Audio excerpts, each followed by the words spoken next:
All right.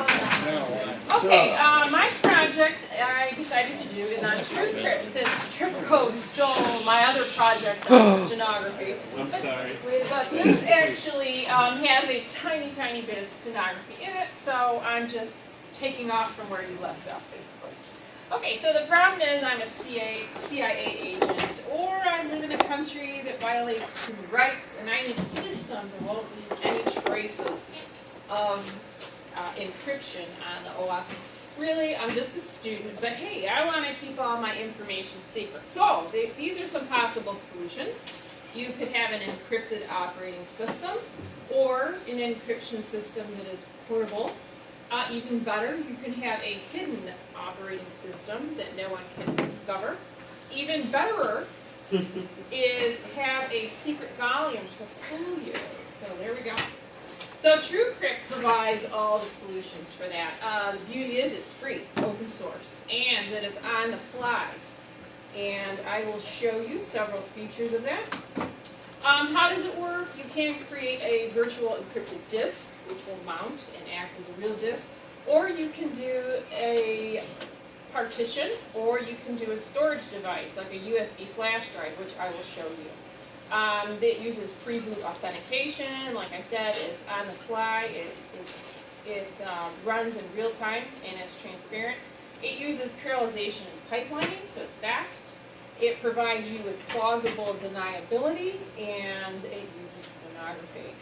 So we all saw the Truecrypt screen when we started doing our labs, and you can use this to, like I said, create on a USB stick. So some of the choices of the encryption algorithms, I thought it was kind of interesting to look them up and see what they were about. So you have AES, which is 256-bit, and does 14 rounds of the math. Serpent, same size, but it does 32 rounds, so a bit more secure. Interestingly, 12 rounds have been broken. And then there's Twofish, same size, 16 rounds. That's a descendant of Slowfish, a little bit newer. 6 rounds of that have been broken. You can also use the systems in a cascading manner. And like you have AES Twofish, so it does Twofish and then AES in a cascade, each using their own key, and so on and so forth. And hash algorithms, there's just some of the statistics on that. The output, the first one's 160, the other two are 512. So I like those geeky statistics. Passwords. It says that it should be a minimum of 20 characters, non-dictionary as we know, because those dictionary files can get hacked as we saw in our previous presentation. You can also use it in combination with key files. Key files have an advantage because they protect you against brute force attacks, but also you can use them with security tokens and smart cards. Interestingly, your file for the key files could actually be a text file, it could be an MP3 file even, so you could use a music for that. And you can select more than one key file. For all of those of you who have had Professor Debnath, you know by heart what parallelization is, correct? Not really. Okay, so just for a quick review for RJ, parallelization will use all the cores in parallel for encryption and decryption. So, and I'll show you an example of this. So the beauty of it is it decrypts a chunk of data, it breaks it into small pieces, and you see no difference in the time that it takes to read and write things. So if you have a quad core, it's 4 times as fast, and so on and so forth. Correct? All right. And pipelining as well. The beauty of pipelining is you don't have to wait for any portion of the file to be decrypted. It starts loading other portions right away. Correct? All right. Here's the portable mode. You can run this from a USB stick. And it gives you a little warning here that if you're running in portable mode, you need to have admin privileges. That's why I'm using my laptop today, because I cannot run it from the instructor's computer unless I had something that would let me bypass all that stuff. And so I'm running it from my laptop. And let me show you a quick demo of that. So I'm going to just go to my USB stick, show you something more interesting than just a PowerPoint. Oh, here we go. Okay, so here's my USB stick, and I have a file here called mseriani. And so if I click on that, it won't open. So that is my encrypted file. So here I have Truecrypt installed on my USB stick. The first thing you have to do is you have to mount that volume. So you have to find where it's at. So we will select that. There we go. Okay, and there's the file. So we will select that file, and then we will choose to mount that. So now I have to enter my magical password. The password is the key, encryption key, decryption key, right? Correct. Okay. Yes, correct. Okay, so now I That wasn't 20 characters. That is special. Now I can, You're right. now I can access that file. I can access my document that is encrypted, and you saw how fast that opened. And Mr. Scruff. yeah, so see how fast that music's playing? There was no delay in the music playing at all. So that is being decrypted as we speak. All right. How do you know how far it's been decrypted? How do I know how far? You said it's being decrypted as we speak? It is being decrypted as it's playing. Yep, it's using parallelization and pipelining, and that was one of the questions that I got when I was working on this project. Well, does it slow everything down? And it does not. It does not slow everything down. So, pretty wonderful. So which algorithm did you use? I for chose the very basic. I chose AES, and I chose the smallest hash algorithm. Okay, and when you are done with something, then you also need to dismount that so that you can get out of there. So I will dismount that. Okay, so back to my presentation. Okay, let's see, where did I leave it? Okay, so system encryption, the great thing about it is that it provides you a high level of security and privacy.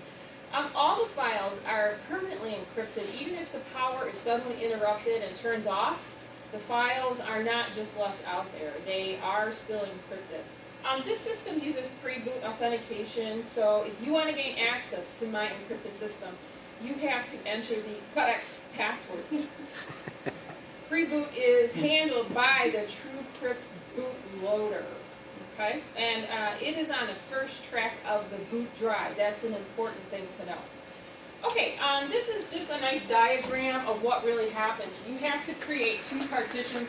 So your first partition that you make on your hard drive is partition 1, and then you also create partition 2. On partition 1, you're going to eventually install your decoy operating system.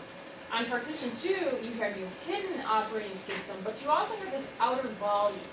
So you end up with 3 passwords to access all of those things. So instead of boring you and showing you installation, which took about 4 hours, I thought I would just tell you what I did. So step 1, you create the main partition for the OS. The next one has to be directly behind the first. You need to do some math on that and decide the size. If it's fat, it's got to be 5% larger. If you're going to do NTFS, then you need to have that second partition 110% larger. Step 2, format the outer volume. Took me 20 minutes with fat. I chose the fastest. Then you have to format the hidden volume, enter a password. It copies the hidden volume. It took about 50 minutes for 20 gigabytes. Step 4, it actually wipes out the content of the partition where the original system was, and it erases any trace of your using Truecrypt. Step 5, you have to create a decoy system. It's about 35 minutes, and you have to encrypt it another 20. You have to make sure that you use the same encryption algorithm as the hidden system, or it will be inaccessible. Then it gives you the choice of wiping that out, wipe mode, and there's some information about that if you would like. You can choose none, 3-pass, 7-pass, or 5-pass. So what you end up with is 3 passwords. 2 are pre-boot authentication passwords, one for the hidden OS and one for the decoy OS, and then you have a 3rd password for your outer volume. The hidden OS, you might reveal that password if someone makes you or the decoy, I'm sorry. The hidden you would never reveal, and the outer volume you might reveal. So let's say, for instance, somebody sees your system and they see your screen and this is the boot up screen, and they're going, oh, you've got Truecrypt bootloader on there, aha. And it's Truecrypt, and he says, give me your password or I'm going to defriend you on Facebook. Knowing that you do not want to be defriended, you give him the password to your decoy operating system. Truecrypt, being so smart, gets into your decoy operating system and he finds that there's a Truecrypt bootloader. Truecrypt gives you some things that you can use for what they call plausible deniability. And you say, well, I did have something on there, but it's not really on there anymore. And then you give him the second password because you don't want to be defriended. And so he gets into that outer volume. And actually, when you're installing, it has you put some suspicious-looking data in that outer volume. So I put dangerous kitten in there. Because I know if Truecrypt accesses that outer volume and he sees dangerous kitten, I'm still his friend. And interestingly, when you are logging into your boot up screen, this is where you enter one of your 2 passwords. You can, if you didn't want Truecrypt to see this, then he would know you have Truecrypt on there, because he can see it right there. You can actually change the words. You can have it say nothing, or you can customize it. What's the correct answer to that, by the way? My mother doesn't know she had children. So That didn't answer the question.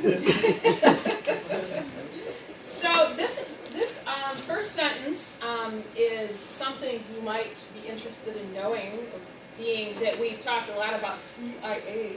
Truecrypt uses encryption to preserve confidentiality of the data it encrypts.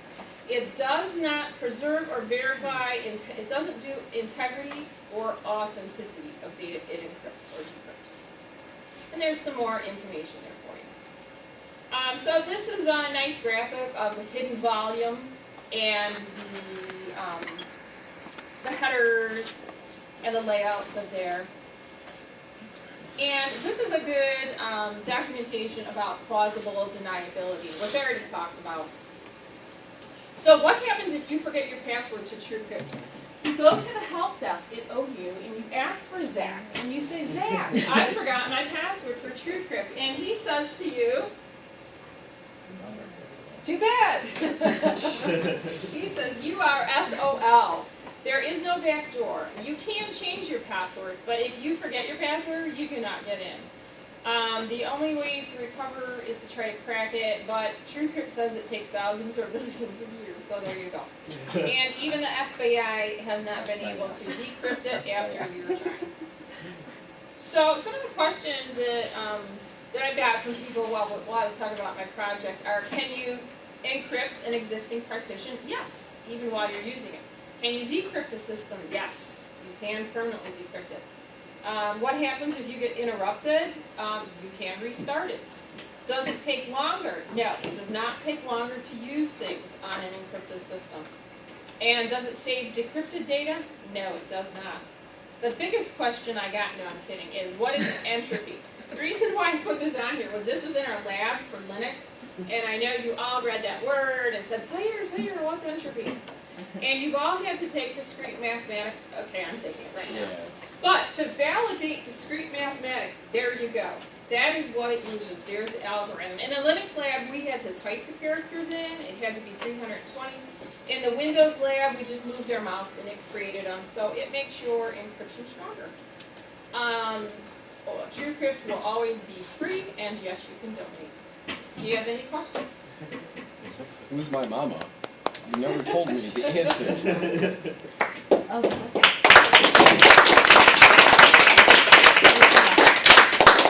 So you cannot forget your password. That's correct. Can you ask somebody trustable to, have a backup of your password?